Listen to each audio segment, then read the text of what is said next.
कहावत है, जो बोओगे वही काटोगे। ये कहावत आज पंजाब पर सबसे सटीक बैठती है। पंजाब को गुरुओं की धरती कहा जाता था, लेकिन अब ये पहचान धीरे धीरे समाप्त होती जा रही है। गांव-गांव में चर्च खुल चुके हैं। जिस धरती पर कभी गुरबानी गूंजा करती थी, वहां आज हर ओर हालेलुया का हंगामा है। Hallelujah, hallelujah. पंजाब के इस बदलते मजहबी चरित्र के पीछे असली कारण क्या है, ये जानना हम सभी के लिए आवश्यक है। कैसे सनातन धर्म के एक पंथ को उसकी जड़ों से काट दिया गया, इस स्थिति का दोषी कौन है, ये निर्णय हम आपकी बुद्धि और विवेक पर छोड़ते हैं। पंजाब के साथ आज जो कुछ हो रहा है, उसे समझने के लिए हमें इतिहास में जाना होगा। ये समझना होगा कि ईसाई मिशनरियां कैसे किसी फलते फूलते समाज को दीमक की तरह अंदर ही अंदर खोखता कर देती हैं।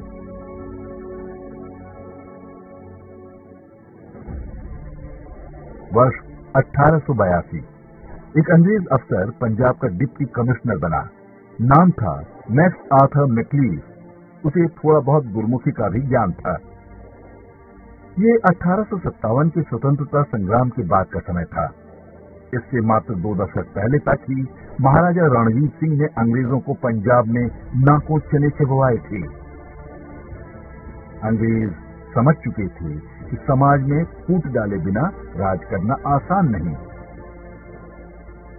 मैक्स आर्थर मैकलीफ वो पहला व्यक्ति था जिसने ये कहना आरंभ किया कि सिख हिंदू नहीं होते। उसने गुरु ग्रंथ साहिब का अंग्रेजी अनुवाद भी किया, साथ ही सिख पंथ को एक अलग धार्मिक पहचान दिलाने में जुट गया। मैक्स आर्थर मैकलीफ ने सबसे पहले हिंदू धर्म के विरुद्ध विश्व वमन आरंभ किया। उसका कहना था कि हिंदू धर्म अजगर की तरह है, ये अपने प्रतिद्वंदी के चारों ओर घूमकर उसे अपने लपेटे में ले लेता है और उसे पूरी तरह हजम कर जाता है। हिंदू धर्म ने उसी तरह सिख धर्म को जकड़ रखा है। ये नया धर्म अपना अस्तित्व बचाने के लिए संघर्षरत है। यदि सिख धर्म को राज्य सत्ता का समर्थन नहीं मिला तो वह एक दिन नष्ट हो जाएगा।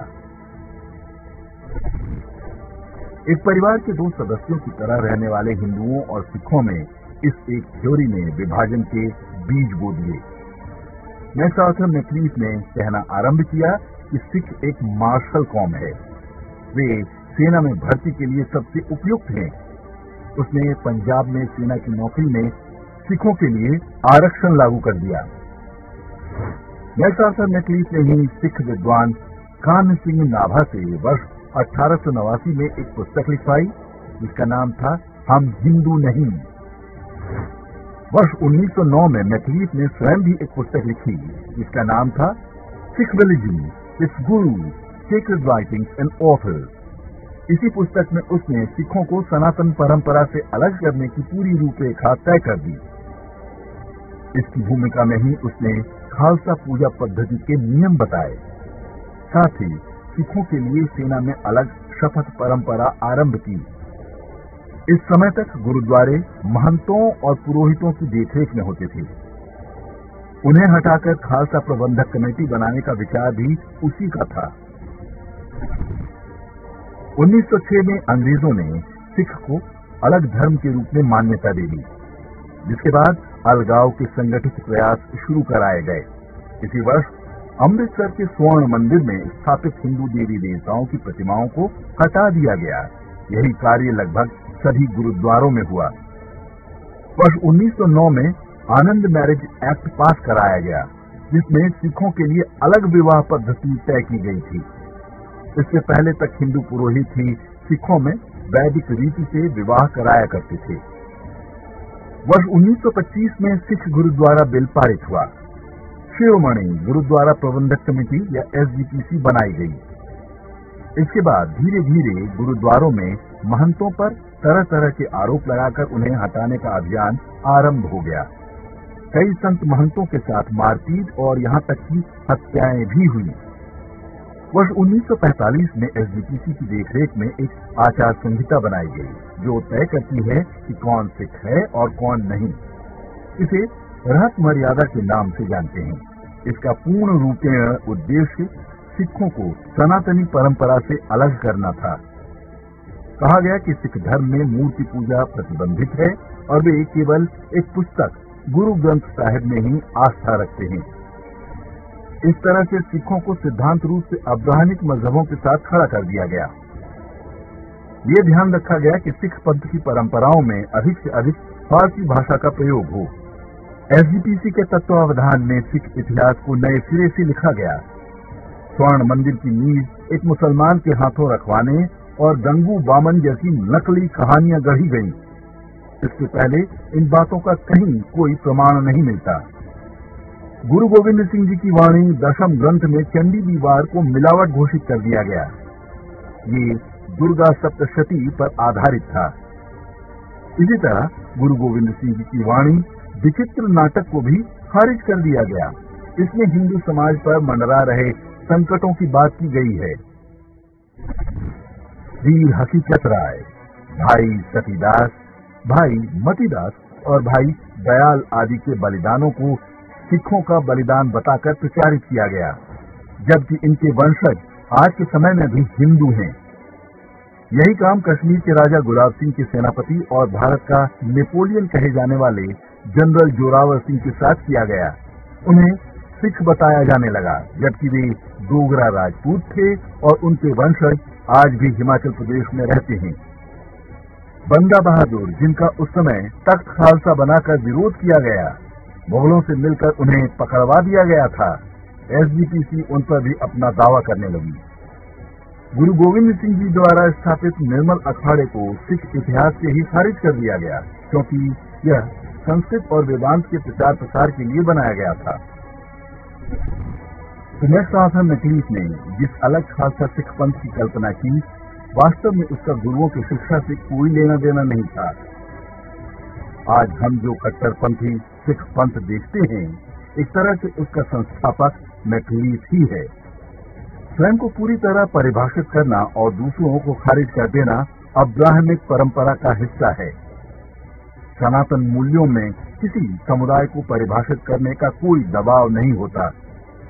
हमारे यहाँ दो पंथों या विचारधाराओं के बीच धुंधली विभाजन देखा हो सकती है, हम इसके साथ ही सहज होते हैं।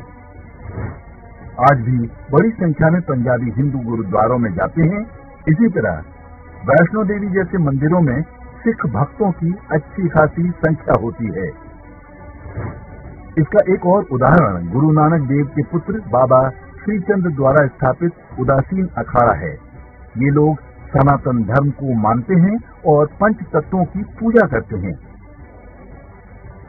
गुरु ग्रंथ साहिब में हरि शब्द 8000 से भी अधिक बार प्रयोग किया गया है। इसी तरह राम का नाम 2500 से अधिक बार आता है। गुरु गोविंद सिंह का नाम गोविंद है और सिंह उपनाम भी हिंदुओं से लिया गया है। हास्यास्पद बात यह है कि खालिस्तानी इन बातों को अपने खोखले तर्कों से झुठलाने का प्रयास करते हैं। वे कहते हैं कि ये वो राम नहीं, वो कृष्ण नहीं, वो चंडी नहीं। यहाँ तक कि उनके अनुसार देह शिवावर मोहि है मैं शिव भी वो नहीं है। वास्तव में ऐसा करके वे गुरु ग्रंथ साहिब को ही अपमानित कर रहे होते हैं। हिंदू और सिख पंथ पहले मुगलों और बाद में अंग्रेजों से मिलकर लड़े।